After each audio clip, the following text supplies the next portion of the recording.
¿Cómo está tu servicio al Señor? Pregúntate, ¿cómo está tu ministrar al Señor, tu adoración al Señor? Del 1 al 10, ¿qué nota le pondrías tú? Ahí en tu día a día, tu casa, en tu familia, en el trabajo, en el lugar donde te mueves, incluso en medio nuestra, en medio de la iglesia, ¿cómo está tu ministración al Señor, tu servicio al Señor? Bien, pues en esta mañana me gustaría dar algunas claves para que evaluemos nuestro servicio cristiano. ¿Cómo está? ¿En qué punto?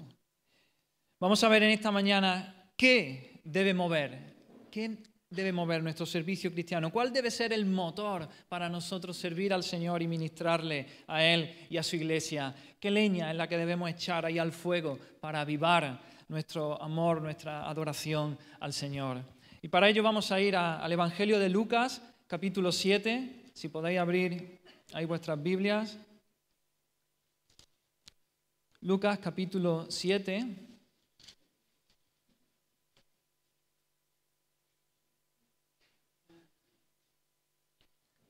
Y vamos a leer los versículos desde el 36 al 50. Lucas 7, a partir del versículo 36. Y dice así la palabra del Señor: uno de los fariseos rogó a Jesús que comiese con él. Y habiendo entrado en casa del fariseo, se sentó a la mesa. Entonces una mujer de la ciudad, que era pecadora, al saber que Jesús estaba a la mesa en casa del fariseo, trajo un frasco de alabastro con perfume, y estando detrás de él a sus pies, llorando, comenzó a regar con lágrimas sus pies y los enjugaba con sus cabellos, y besaba sus pies y los ungía con el perfume. Cuando vio esto el fariseo que le había convidado, dijo para sí: este, si fuera profeta, conocería quién y qué clase de mujer es la que le toca, que es pecadora.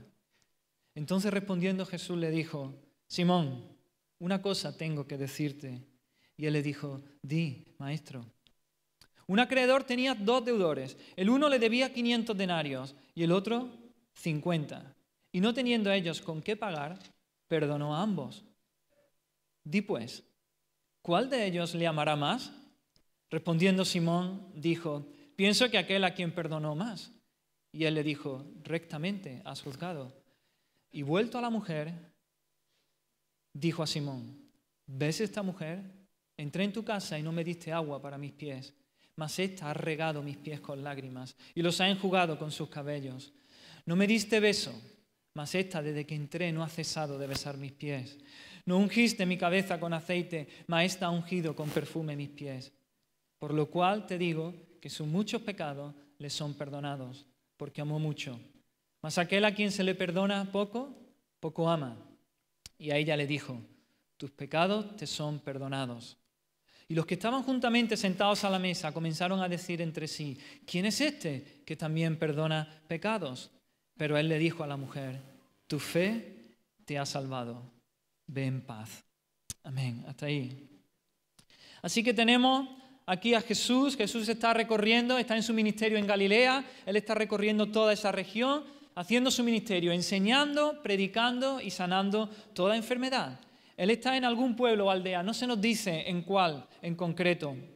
Seguramente Jesús ha enseñado en la sinagoga del pueblo. Era costumbre invitar a algún maestro o algún rabí importante a que pasase por la ciudad, a invitarlo el sábado a que expusiese la Escritura. Y Jesús sin duda que ya era conocido a causa de su predicación, a causa de sus sanidades también, de los milagros que hacía. Y pudiera ser también que después del sermón en la sinagoga, este Simón, el fariseo, lo hubiese invitado a su casa a una comida en la tarde, una comida de sábado. Esto era común. Si algún rabí venía, algún maestro venía a tu pueblo, allí a la sinagoga, poderlo invitar luego a casa, algún fariseo importante lo invitaba a su casa y allí tener una charla larga, distendida, para hablar de algún asunto teológico o de temas de actualidad relevantes de la sociedad del tiempo, de la cultura.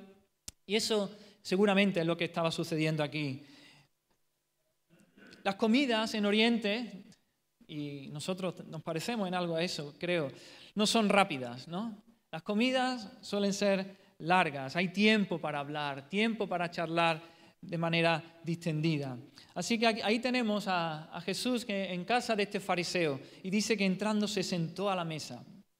Pero esta expresión de se sentó a la mesa literalmente significa se reclinó o se recostó. Las mesas allí en Oriente no son como las nuestras, ¿no?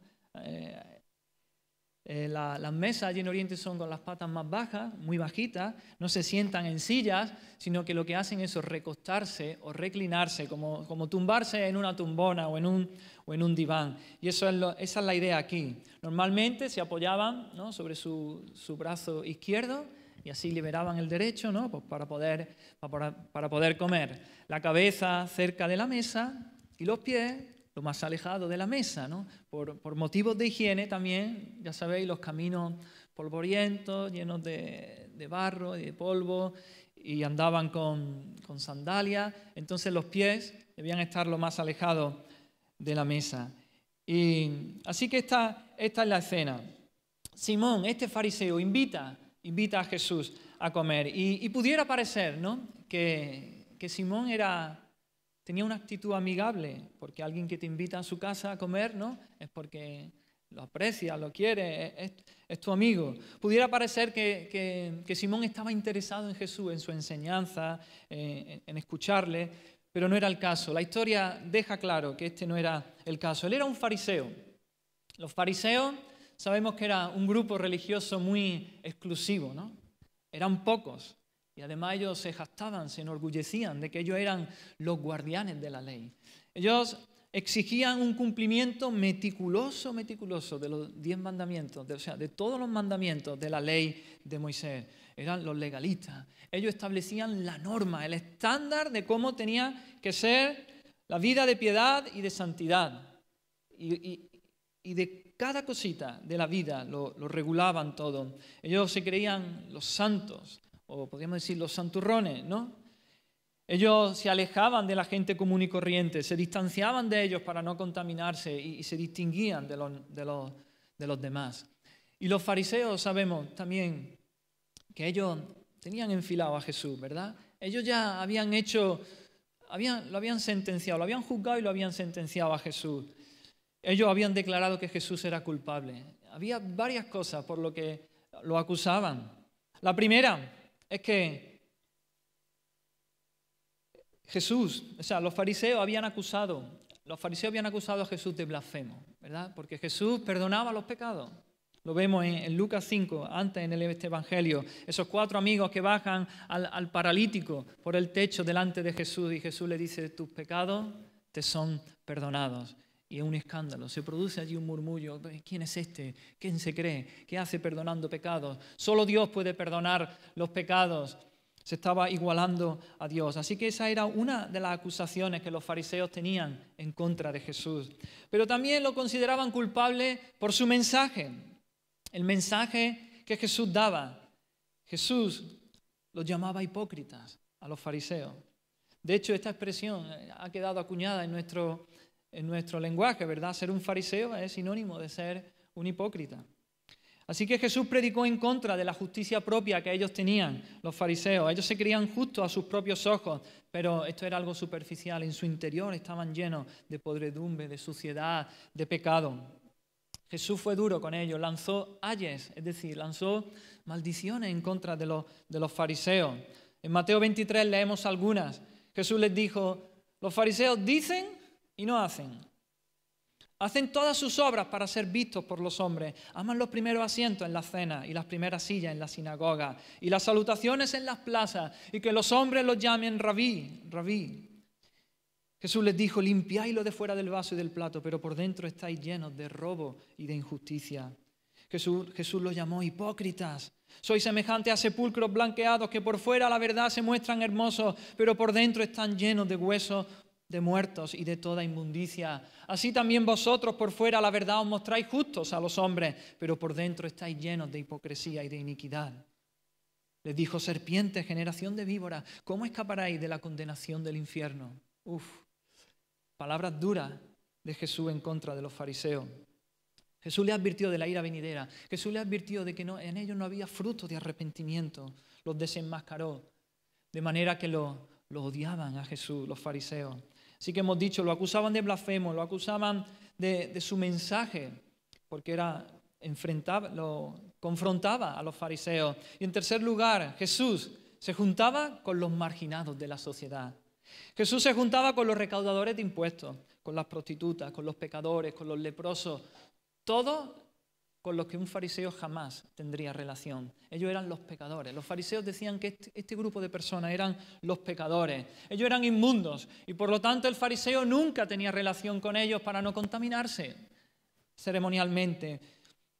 Pero Jesús se llegaba a estas personas y entonces eso no lo podían tolerar ellos. El veredicto de los fariseos estaba claro y era culpable, culpable. Así que yo me imagino que este Simón lo invita a su casa a comer, pero él lo que quiere es tener razones, seguir acumulando evidencias que acusen a Jesús. Simón no ama a Jesús. Simón no está interesado en su enseñanza. Lo que quiere es ponerlo a prueba, que Jesús diga algo o haga algo que se autoincrimine y que pueda acusarlo para terminar en su ejecución. Simón no es amigo de Jesús. Así que, ¿qué hace? Lo invita a su casa, finge cierto grado de amistad para poder acusarlo finalmente. Este es el escenario. Aquí tenemos a Simón, el fariseo, pero ahora, versículo 37, dice que entonces una mujer de la ciudad que era pecadora, al saber que Jesús está a la mesa en casa del fariseo, trajo un frasco de alabastro con perfume y estando detrás de él a sus pies, llorando, comenzó a regar con lágrimas sus pies y los enjugaba con sus cabellos y besaba sus pies y los ungía con el perfume. Y aquí vemos cómo una mujer entra y a nosotros quizás nos puede parecer también extraño, ¿no? Nosotros invitamos a alguien a la casa a cenar o a comer y bueno, cerramos la puerta, ¿no? Queremos intimidad, queremos estar charlando, pero este no era el caso tampoco en Oriente, en el ámbito, en el contexto en el que estamos viendo esta historia. Era común. El fariseo invitaba al rabí que pasaba por su pueblo, que había predicado en la sinagoga, lo invita a casa y eso se convierte en un evento social. Se convierte en un entretenimiento local. Las puertas se abrían y la gente del pueblo, de la ciudad, podía entrar y permanecer alrededor, pegado a las paredes, allí viendo y escuchando la conversación, porque eran temas interesantes, temas teológicos, temas de actualidad, temas de interés, y la gente entraba en la habitación y escuchaba la conversación que había entre ellos. Tampoco era raro que gente pobre entrara en estas habitaciones y pudiera recoger algo de comida, algo de las sobras de comida. Cuando finalizaba la cena, gente pobre que no tenía para comer, recoger algo de las sobras, incluso durante la comida, si algo se caía, gente de clase baja estuvieran alrededor esperando a recibir algo de comida.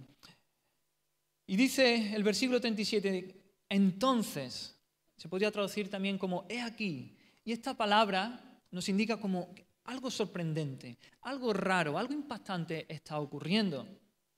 Claro, no era raro que esta mujer entrara en esa habitación, ya hemos dicho, era algo normal que la habitación se llenara. No era raro que alguien pobre entrara tampoco.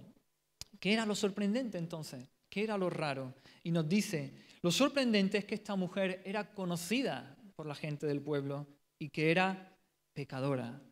Esa es la clave, que una mujer pecadora entrara ahí. Lo más probable es que esta mujer fuera prostituta. Todo el mundo la conocía, ofrecía sus servicios allí en el pueblo. Y este término pecador, como hemos dicho antes, tenía una connotación despectiva. Se decía con desdén. Los pecadores eran los recaudadores de impuestos, los ladrones, los borrachos, las prostitutas, a eso se está refiriendo. Y en femenino, pecadora, tenía una fuerte connotación a eso, a prostituta, una mujer ramera.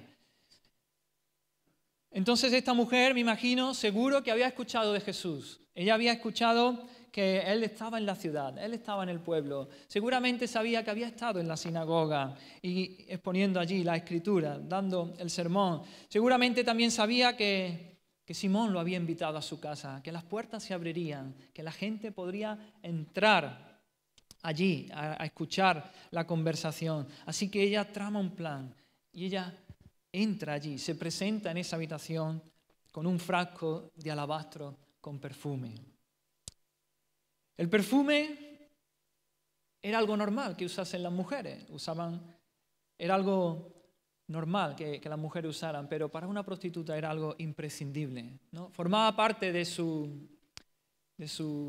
los utensilios de su arte, ¿no? Para seducir a los hombres, el perfume. Normalmente era un pequeño frasco que se colgaba con un cordón de cuero al cuello y se usaba, tenía una función como nuestros desodorantes en la actualidad. Pero el aceite, el perfume del que aquí nos habla, no era un perfume barato. No era aceite barato con algo de olor, lo que era lo que usaba la mayoría de las personas, la mayoría de las mujeres, sino que era un perfume caro, un perfume muy costoso. ¿Por qué sabemos esto? ¿Por qué decimos esto? Porque el recipiente que lo incluía no era algo normal y común. Nos dice que era un frasco de alabastro, ¿no? El alabastro es como una especie de mármol muy fino, muy costoso, que normalmente se extraía y se tallaba en Egipto y se llenaba. Así que el perfume que tú echabas en ese frasco, que ya en sí era algo delicado, algo costoso, caro, el perfume que tú echabas allí no era del barato, era un perfume caro. Y estos frascos de alabastro normalmente tenían un cuello muy fino y al final terminaba en una pequeña bola o esfera que una vez echado el perfume se sellaba para que el perfume no se fuese, no se evaporase. Así que para poder verter el perfume era necesario romper esa bolita, esa esfera que había en la parte superior que estaba sellada, romperlo y ya poder verter y poder acceder al perfume. Y este era el tipo de perfume que tenía esta mujer. Era un perfume caro. ¿Por qué? La mayoría de las prostitutas ganaban mucho dinero. Ellas tenían suficiente dinero para poder comprar estos frascos, este frasco de alabastro tan costoso y este perfume también tan costoso.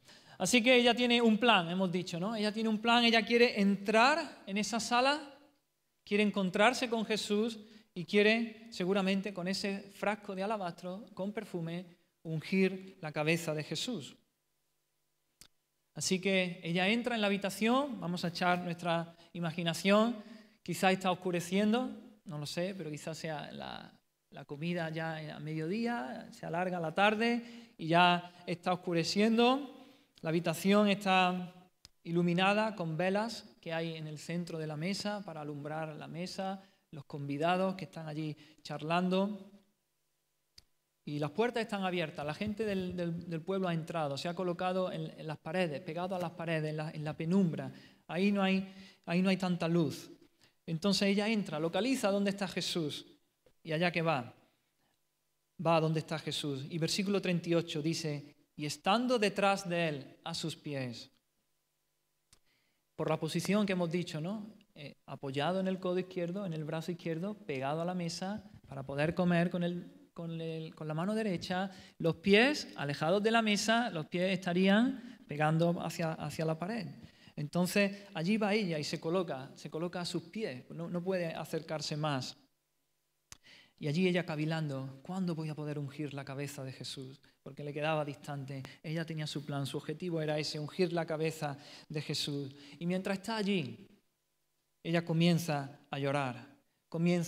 Sus lágrimas empiezan a brotar. Quizás sean lágrimas de arrepentimiento por su pecado, por su vida desordenada de pecado.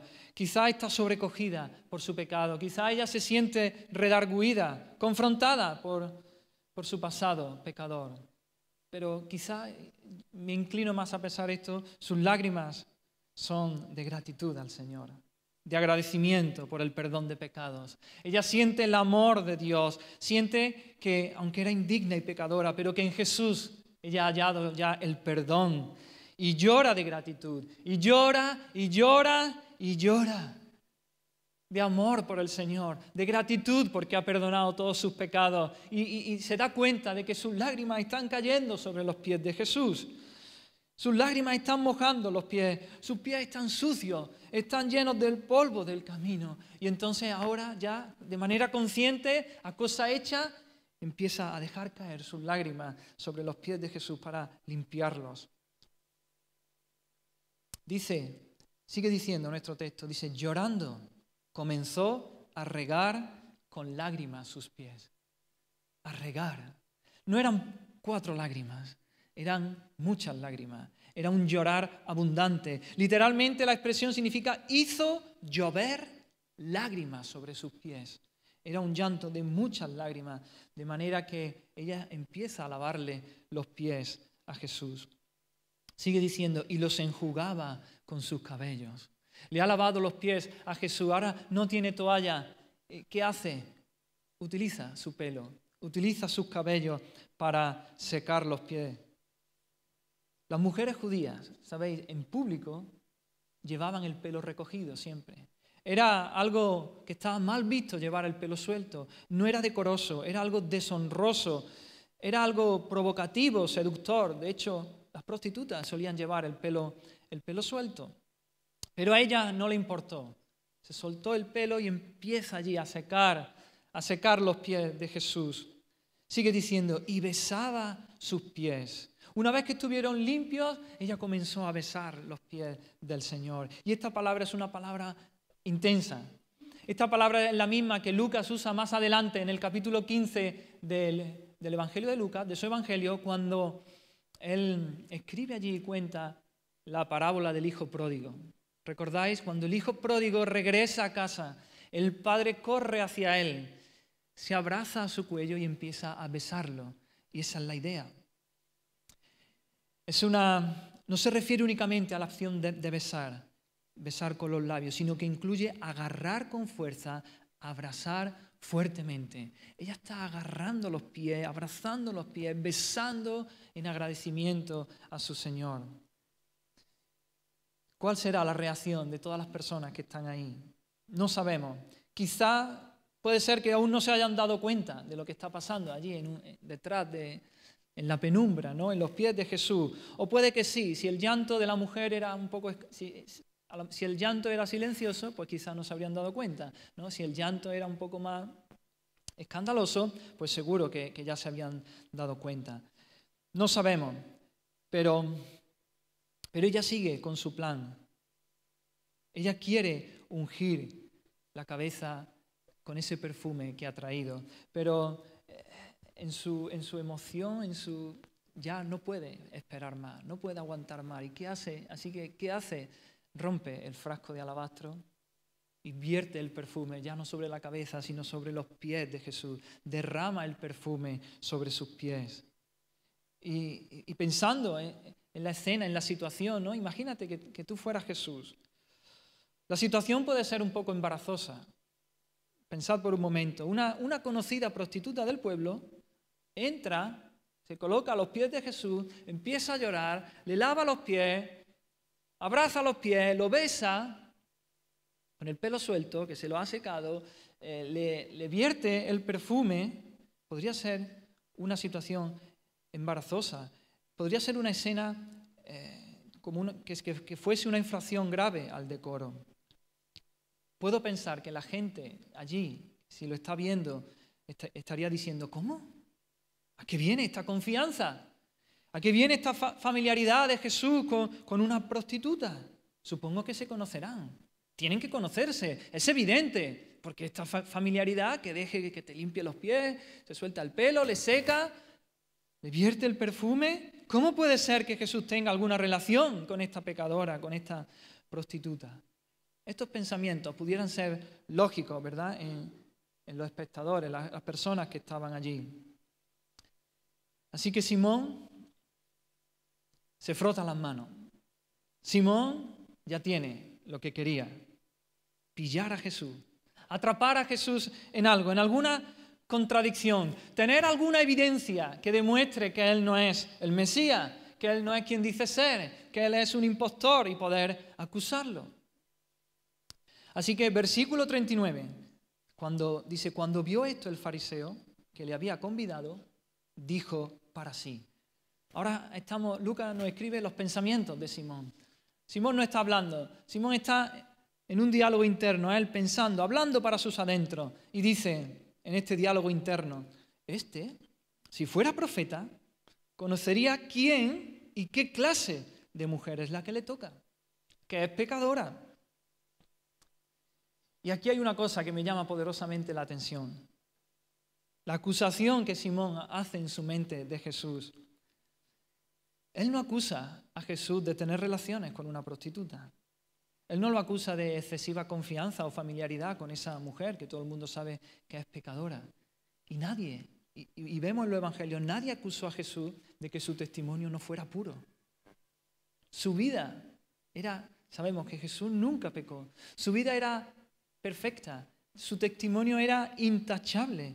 Nunca nadie pudo acusar a Jesús de una vida de pecado, de llevar una vida de pecado. Nunca pudo señalarle que no llevara una vida santa. El pueblo respetaba a Jesús en general. Todos le admiraban. La gente podía ver la bondad de Jesús. Había consenso de la pureza de Jesús. Así que Simón no lo acusa de eso. ¿De qué lo acusa entonces Simón? Simón dice, este hombre no sabe quién es esta mujer, ni qué clase de mujer es ella. Simón no lo acusa de tener algo que ver con esta mujer. El testimonio de Jesús hasta ese punto era irreprochable, ni sus mismos enemigos se atreven a acusarlo. Así que Simón acusa a Jesús ¿de qué? De ignorancia. Dice, Jesús no sabe, no se entera, no sabe quién es esta mujer ni qué clase de tipo es, pero no lo acusa de maldad, no lo acusa de inmoralidad, de haber tenido relaciones con esa mujer. Así que el razonamiento de Simón es el siguiente, dice, Jesús no sabe quién es esta mujer, qué clase de mujer es. Y esto es una demostración de que él no es un profeta, porque si él fuera profeta, él sabría que esta mujer es pecadora. Esa fue su acusación. Se supone que los profetas que vienen de Dios vienen a decirnos cosas que no sabemos. Y si ni siquiera sabe lo que aquí todos sabemos, ¿cómo nos va a decir las cosas de Dios? No, él no es un profeta, él no es un rabí, él no es un maestro, él no es el Mesías. Él tiene esos argumentos en su cabeza. Él, si fuera el Mesías, él tendría discernimiento. Él sabría qué clase de mujer es. Un profeta de Dios tiene sabiduría divina, sabiduría de Dios. Así que queda demostrado que él no puede ser el Mesías. Simón está buscando argumentos, encontrando argumentos para su teoría, para ratificar su teoría. Así que aunque a Simón le disgustó la escena, en un sentido, porque una mujer pecadora, prostituta, entra en su casa, le lava los pies, se suelta el pelo, todas esas cosas que hemos visto, ¿no? Lo abraza, le besa. La escena no era agradable para él, le disgustó, pero en el fondo, le gustó.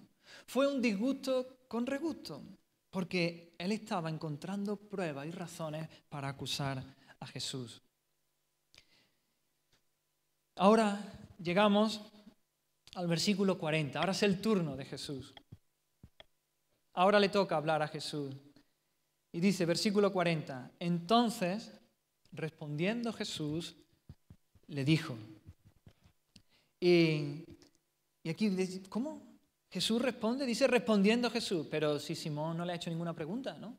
Simón está pensando, Simón está cavilando en su pensamiento, en una conversación íntima, propia, en su mente, en un soliloquio. Simón no le ha preguntado nada, pero Jesús dice entonces respondiendo, porque Jesús conoce lo que Simón está pensando. Jesús conoce lo que hay en la mente de Simón. Y fijaros qué ironía, ¿no? Simón concluyó que Jesús no era un profeta, que no era el Mesías, porque no conocía quién era esa mujer ni qué tipo de mujer. Sin embargo, Jesús le demuestra a Simón que él es el profeta de Dios, que él es el Mesías, porque Él conoce lo que Simón está pensando en su mente. Así que él sabe, claro que sí, sabe quién es esa mujer. Él sabe qué tipo de mujer es ella. Sabe lo que piensa la mujer, sabe lo que piensa Simón, sabe lo que piensan todos, porque Él es Dios, Él es el Mesías. Y Jesús le dice, Simón, una cosa tengo que decirte, ¿no? Interrumpe ese soliloquio que tiene Simón consigo mismo. Simón le dice, di, maestro. Versículo 41, Jesús le dice, un acreedor tenía. Aquí Jesús le cuenta una historia, algo muy común en Jesús. Le cuenta una parábola. Le cuenta una historia en la que hace una analogía que ilustra perfectamente lo que está ocurriendo delante de sus ojos. Él ilustra la escena de lo que está sucediendo en ese momento. Versículos 41 y 42. Un acreedor tenía 2 deudores. El uno le debía 500 denarios y el otro 50. Y no teniendo a ellos con qué pagar, perdonó a ambos. Punto y final. Historia sencilla, simple. Un prestamista, 2 deudores. Uno le debe 500 denarios, un denario era un día de trabajo, aproximadamente, así que 1 año y medio de trabajo, más o menos. Le debía 1 año y medio de trabajo, el sueldo de 1 año y medio. El otro 50 denarios, un poco menos de 2 meses, no pueden pagar, el prestamista los perdona, fin de la historia. Historia bonita, ¿verdad? ¿Te imaginas que recibes una llamada de teléfono de tu banco y te dice, mire usted, le llamo de su banco? Sí, y tú asustado ya, ¿no? Vemos que no ha podido pagar la hipoteca, lleva varios meses en que no ha pagado la hipoteca. Nos damos cuenta de que usted no tiene dinero, no puede pagarla. Pero tranquilo, no pasa nada, no se preocupe. La hipoteca está pagada. No tiene que pagarla, olvídese, ya está pagada, se la perdonamos. ¿Te imaginas? ¿No? Estas cosas no suceden, ¿no? En la vida real, ahí.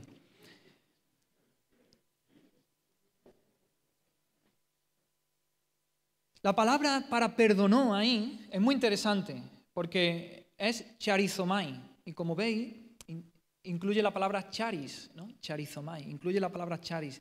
Esa palabra es gracia, lo que conocemos como gracia. Gracia era un término comercial que se usaba entre los comerciantes cuando una deuda era cancelada, era perdonada. Yo te perdono la deuda, se cancela ya, eso era gracia. Pablo la usa también ilustrando el perdón de Dios, el perdón que nos da en Cristo, que es por gracia, ¿no? Nosotros decimos gracia es favor inmerecido. No nos lo merecemos, pero se nos cancela la deuda que tenemos. Así que este es el término aquí. Hay una deuda, pero que se cancela y es de manera inmerecida. Yo no hago méritos para que se cancele esa deuda. Así que Jesús ha contado esta historia y le hace una pregunta a Simón. Versículo 42. Le pregunta, Simón, di pues, ¿cuál de ellos le amará más? Dime, Simón, ¿quién va a tener mayor amor por el prestamista? ¿Quién amará más al perdonador? La pregunta parece de niño chico, ¿verdad? La pregunta es sencilla, es obvia. Versículo 43, respondiendo Simón, dijo, pienso que aquel a quien perdonó más. ¿No? Aquí en la respuesta de Simón vemos quizá algo sarcástico, como si Jesús estuviera insultando su inteligencia. Cuando él dice pienso, ese pienso es pienso, supongo, ¿no? Jesús es muy fácil. Al que se le perdonó más. ¿Estás bromeando, Jesús? Si a uno se le perdona 500, a otro se le perdona 50, es evidente, ¿no? La respuesta es obvia. Pero también pudiera ser que Simón ahí duda un poco en la respuesta porque piensa que Jesús está guardando un as debajo de la manga. Piensa que Jesús está llevándolo a donde quiere y que le va a dar un giro a la historia y lo va a pillar. Entonces, la respuesta es dubitativa. Dice, pienso que a quien que se le perdonó más. Versículo 43, Jesús le dice, rectamente has juzgado. Claro que sí, esa es la respuesta correcta. Al que más se le perdona, ama más. Así de simple, así de sencillo. Versículo 44, Jesús se vuelve a la mujer. Y aquí es donde Jesús le da un verdadero giro a toda la historia. Jesús mira a la mujer y le pregunta a Simón, Simón, ¿ves esta mujer? Claro, por supuesto que la había visto. Versículo 39 ya hemos visto que vio a la mujer y empezó ya a cavilar, ¿no? Si Jesús fuese profeta, no sabría quién es esta mujer. ¿Ves esta mujer? Versículos 44 al 47. Entré en tu casa y no me diste agua para mis pies, mas ésta ha regado mis pies con lágrimas y los ha enjugado con sus cabellos. No me diste beso, mas ésta, desde que entré, no ha cesado de besar mis pies. No ungiste mi cabeza con aceite, mas ésta ha ungido con perfume mis pies. Por lo cual te digo que sus muchos pecados le son perdonados, porque amó mucho. Mas aquel a quien se le perdona poco, poco ama. Y versículo 48, ahora Jesús hace esa declaración tan importante. Y a ella le dijo, todo esto se lo estaba diciendo a Simón, ahora le dice a la mujer, tus pecados te son perdonados. Tus pecados te son perdonados. Aquí en nuestra traducción el verbo está en presente, pero en el original el griego el tiempo es perfecto, es decir, pasado. Traducción literal sería, tus pecados han sido perdonados. Tus pecados ya han sido perdonados. El perdón de los pecados de esta mujer era algo que había ocurrido ya antes, que había sucedido antes. Ella ya había sido perdonada. Esto implica necesariamente que la mujer ya anteriormente se habría encontrado con Jesús, ya habría creído en Él y había sido perdonada. No sabemos si el día anterior, la semana anterior, pero ella seguramente había escuchado la enseñanza de Jesús, había oído y había obtenido ese perdón de pecados. Y lo que está sucediendo ahora es que ella está expresando la gratitud, el amor que hay en ella por haber recibido el perdón de pecados. Ella se había encontrado con Jesús, ella había sido redimida, perdonada, la culpa se había ido. ¿Te imaginas la culpa de esa mujer ahí pesando sobre su corazón? La culpa se había ido, la vergüenza se había ido. Ahora ella es diferente, ahora siente un anhelo grande por las cosas santas. Su corazón se interesa por lo justo, por la justicia, rebosa de gratitud hacia Dios, hacia el Señor, rebosa de amor por Él, por aquel que lo había perdonado. Tanto es así que no pudo contenerse. Entró allí, se colocó al lado de Jesús y no pudo contenerse. Empezó a llorar, empezó a lavar los pies, a secarlos, a besarlos, todo lo que sabemos. Su vida es transformada. Su vida ha sido transformada por el perdón de Dios. Y no podemos explicar el comportamiento de esta mujer de otra manera. Hay gratitud hacia el Señor, hay amor hacia Cristo y lo expresa de esa manera. Toda la esclavitud de su pecado se ha ido, toda la profundidad de la culpa se ha ido. Ahora ella sirve al Señor, ama al Señor, le adora, vive para Él, hace una buena obra para Cristo. Versículo 49. Ahora todos los que están sentados a la mesa empiezan a murmurar. Otra vez, la misma historia. ¿Cómo puede este hombre perdonar pecados? Solo perdona pecados Dios. Entonces ellos podrían haber llegado a la conjetura, si este perdona pecados, Él es Dios, Él es el Mesías enviado por Dios. Pero no, una vez más los fariseos, una vez más incredulidad. Este hombre no puede perdonar pecados, este hombre es un blasfemo, se está haciendo Dios, se está atribuyendo una identidad que no es la suya, una vez más. Y aquí vemos lo terriblemente, cuánto nos ciega la justicia propia, del cual los fariseos hacían alarde. Ellos se creían muy justos, muy buenos, muy santos y estaban totalmente cegados a la visión del Mesías. Él estaba perdonando pecados. Había evidencia, una mujer transformada, su vida transformada, su pecado había sido perdonado. Pero ellos, incredulidad, ceguera por su justicia propia. No podían creer en Él, no podían confiar en Él para salvación, no le entregaban su vida a Él. Ahora bien, ¿por qué los pecados de esta mujer habían sido perdonados? Leemos versículo 50. Dice, pero Él dijo a la mujer, tu fe te ha salvado. ¿Por qué sus pecados habían sido perdonados? Respuesta, la fe. No la salvó el amor. Jesús no le dijo, el gran amor que has mostrado hacia mí te ha salvado. No, le dijo, tu fe te ha salvado.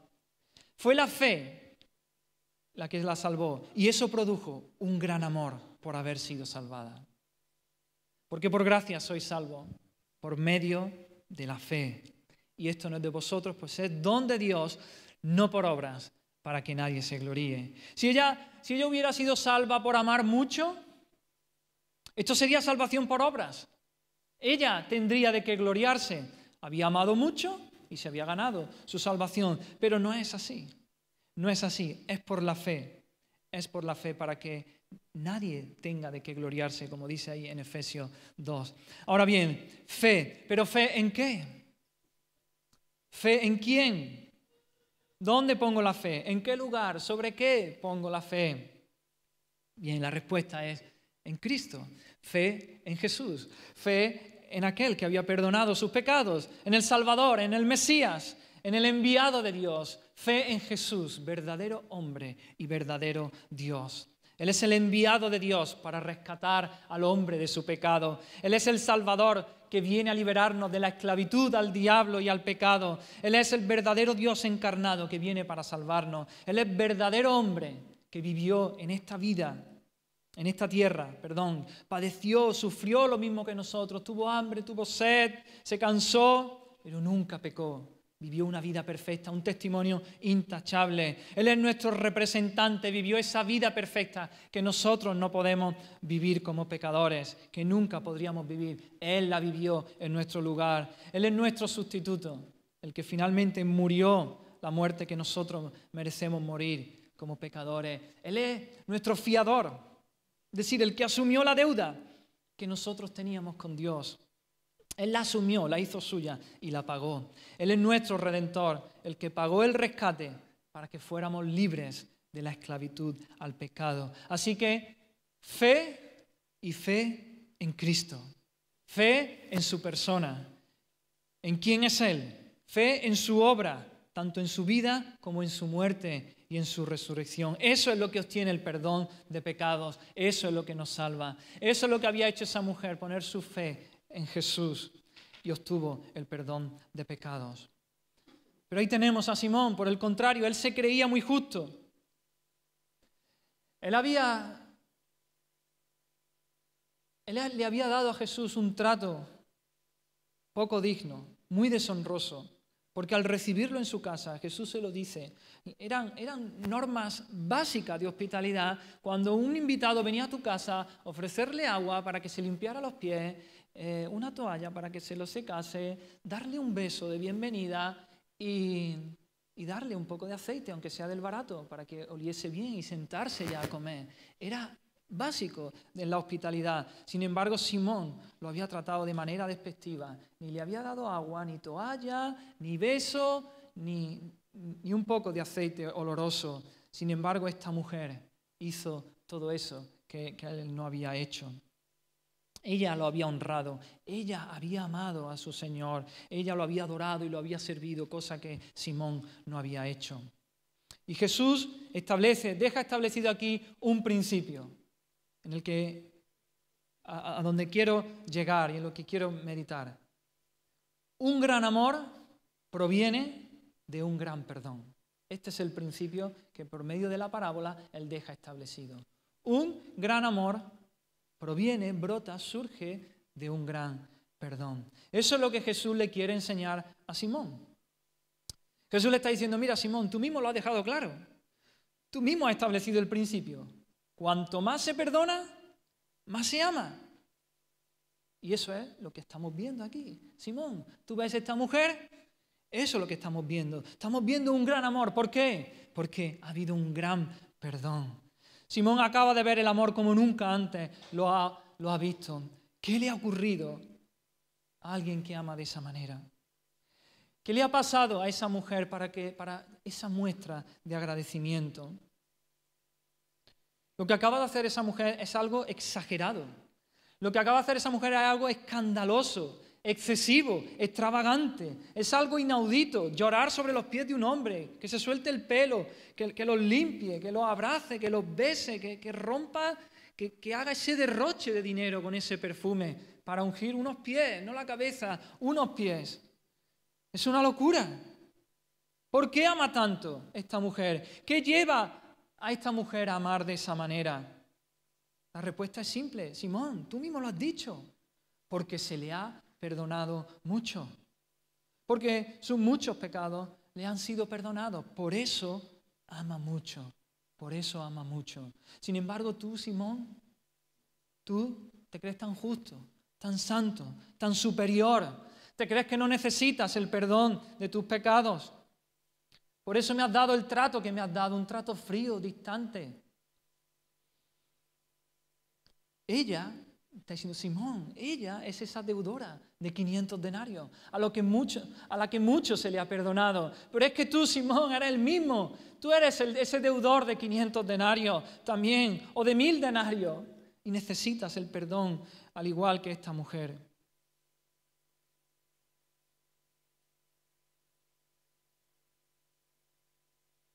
La evidencia del perdón está aquí, y es su amor. Esta mujer ama mucho porque se le perdonó mucho. Un gran amor proviene de un gran perdón. Y esto es lo que Jesús le está mostrando a Simón. Así luce una vida transformada, una vida verdaderamente transformada. Entonces, pero Jesús no sugirió que Simón no fuese un gran pecador, como acabo de decir, ¿no? Él era también el deudor de 500 denarios. Simón era tan pecador como la mujer. Sin embargo, él tenía su justicia propia, él no se veía de esa manera.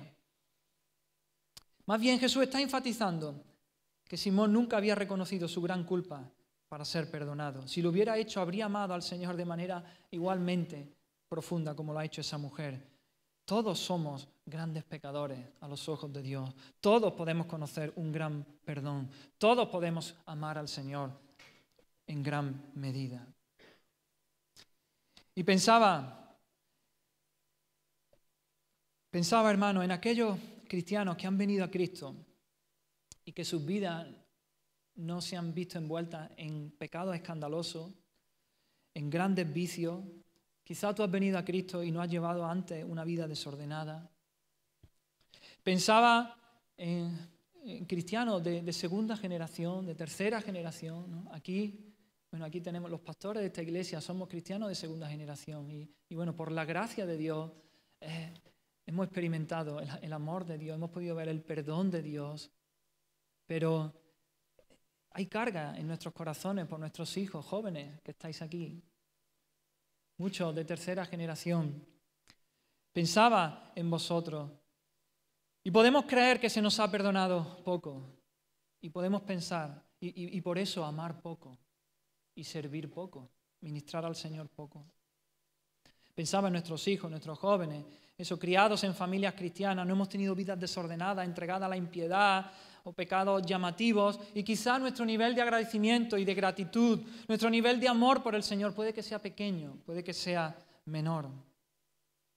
Y quizás vemos, y lo hemos visto, personas que han vivido vidas entregadas a la maldad, al pecado, con pecados escandalosos, con excesos, vicios, y en su edad adulta conocen a Cristo y vienen al Señor y vemos, ¡fua! Y decimos, es un milagro, vidas totalmente transformadas. Y vemos ese nivel de amor en ellos por Dios, esa entrega, ese servicio al Señor. Y decimos, ¿por qué? ¿Qué es lo que pasa aquí? ¿Cuál es la clave? Y el problema es que no vemos la grandeza de nuestro pecado. No vemos la gran maldad de nuestro pecado. No somos conscientes de lo feo de nuestra rebelión contra Dios. Evaluamos externamente y sin duda hay pecados más visibles y otros menos visibles. Hay pecados con consecuencias más desastrosas que otros. Incluso hay pecados que son aceptados socialmente y culturalmente. Y esto nos ciega en cuanto a nuestra evaluación del pecado. Incluso nos comparamos, tendemos a compararnos unos con otros. Hay personas que han pecado más que nosotros, hay personas que quizá han vivido vidas peores que la de nosotros y eso como que nos sentimos más justos. Y la clave no está en compararnos unos con otros. Nuestra medida, nuestra norma, nuestra regla es Dios. Debemos de comparar nuestra vida, poner nuestra vida pecadora a la luz de Dios, de quién es Dios. Todo pecado es contra alguien, contra alguna persona, pero en última instancia, todo pecado es contra Dios. Todo pecado es contra Dios. Es rebelión en contra de Dios. Dios nos ha creado para Él. Dios nos ha creado para su gloria, para que le honremos, para que disfrutemos de Él, para que le obedezcamos su ley buena y perfecta, pero nos hemos rebelado. No queremos vivir para Él, no queremos obedecer su ley, cumplir su ley. Y al compararnos unos con otros, y al no ver que nuestro pecado en última instancia es contra Dios, no nos vemos tan malos. Salimos ganando al compararnos muchas veces con otros. Claro, nos comparamos con aquellos que son peores que nosotros.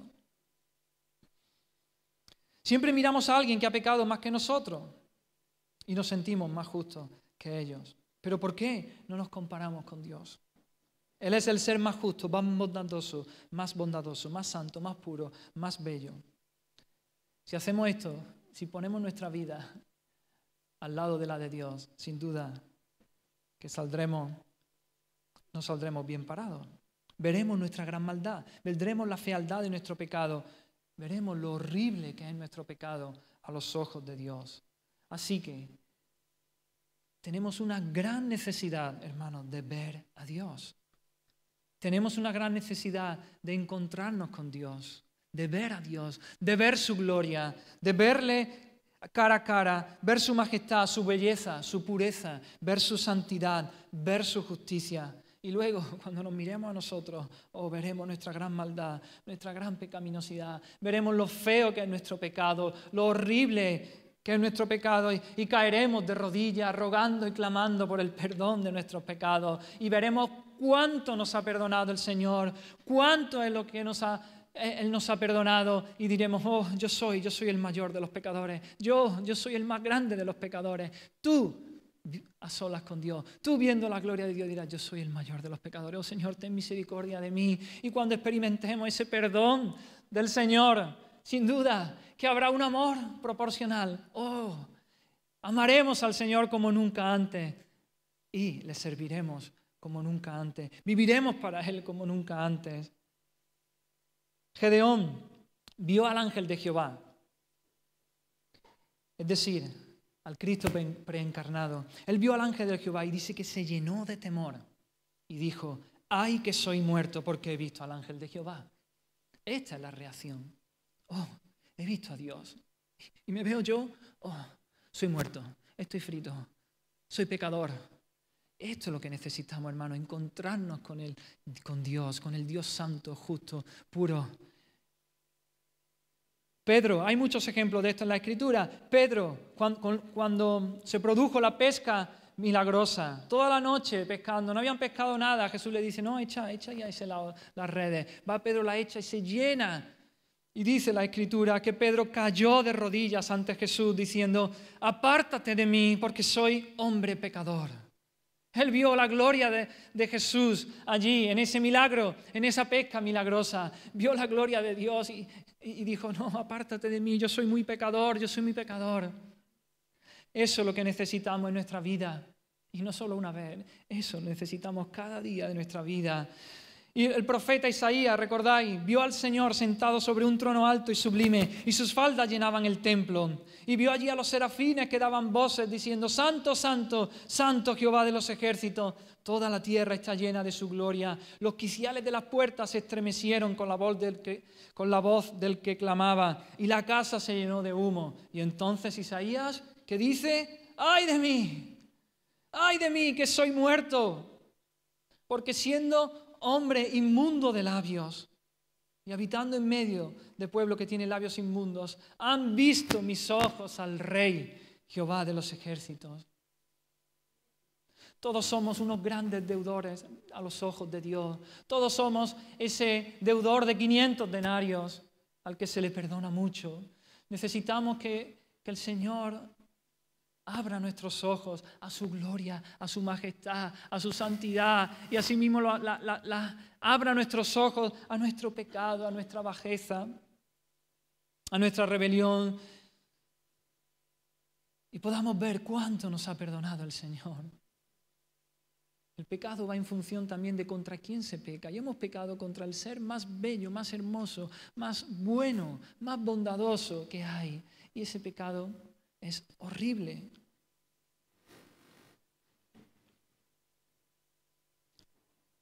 Te animo, hermano, una vez más, a que busques al Señor. A que cada día vayas a las Escrituras y ahí, como en un espejo, veas la gloria de Dios y puedas ver cuánta misericordia ha tenido el Señor con nosotros, cuánto se nos ha perdonado. ¿Quieres amar más al Señor? ¿Quieres crecer en tu amor por el Señor? Mira a Dios, míralo en su gloria, en su santidad.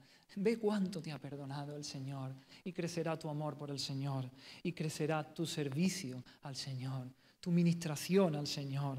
¿Hay apatía en tu vida? ¿No tienes ganas de servir al Señor, de trabajar para Él? Oh, mira al Señor, mira al Señor, su gloria, su bondad, su majestad, su belleza. Y enamórate de Él. Y por último, Jesús le dice a esta mujer, dice, tu fe te ha salvado, y le dice, ve en paz. Ve en paz. Literalmente, ve a la paz.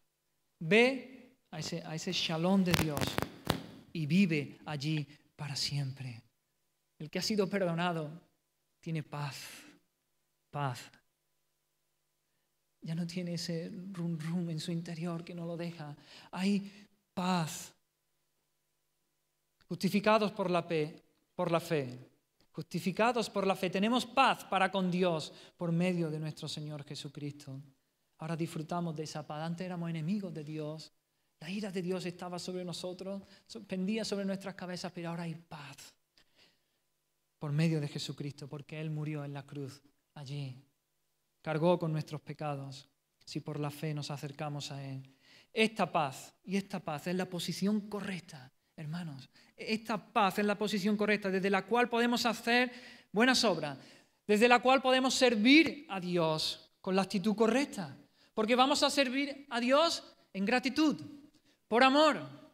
No vamos a servirle para ganarme la salvación. No voy a servirle porque así el Señor a ver si... que soy un desastre, que soy un pecador, a ver si me salva. No, acude a Cristo sin nada. Recibe, ve a Dios, míralo, recibe el perdón de pecados ahí y brotará un amor y un servicio hacia Él. Esa es la posición correcta. Desde esa paz con Dios podemos servir al Señor en gratitud por la salvación que Él nos ha dado y por el perdón de los pecados. Amén. Vamos a orar, hermanos. Oh Señor, permítenos ver tu gloria, Señor. Oh Señor, oramos, queremos, Señor, que cada día, Señor, cuando acudimos a tu presencia, oh, tú te reveles a nuestra vida, Señor. Queremos gustarte, saborearte, experimentarte, Señor. Verte en tu trono. Ver tu gloria y tu majestad. Señor, poder entender cuánto tú nos has perdonado, Señor. Poder entender la magnitud de nuestro pecado, la fealdad de nuestro pecado, Señor, y podamos crecer en amor por ti, Señor. Perdónanos, Señor, por las veces que ha habido apatía en nuestro corazón, en nuestra vida, Señor. Y hemos hecho la obra tuya, Señor, sin ese amor que fluye de tu perdón, Señor. Queremos verte, Señor, y amarte y servirte, Señor, de la manera que tú te mereces, Señor. Queremos crecer en nuestro amor por ti. Señor, líbranos de la justicia propia, Señor. Líbranos de eso, Señor. Líbranos de compararnos unos con otros, Señor. Danos entendimiento de cuánto tú nos has perdonado, Señor. Amén. Queremos servirte, Señor, hasta el día que tú nos lleves, Señor, o tú regreses a por nosotros, Señor. En el nombre de Jesús oramos, Señor. Amén. Amén.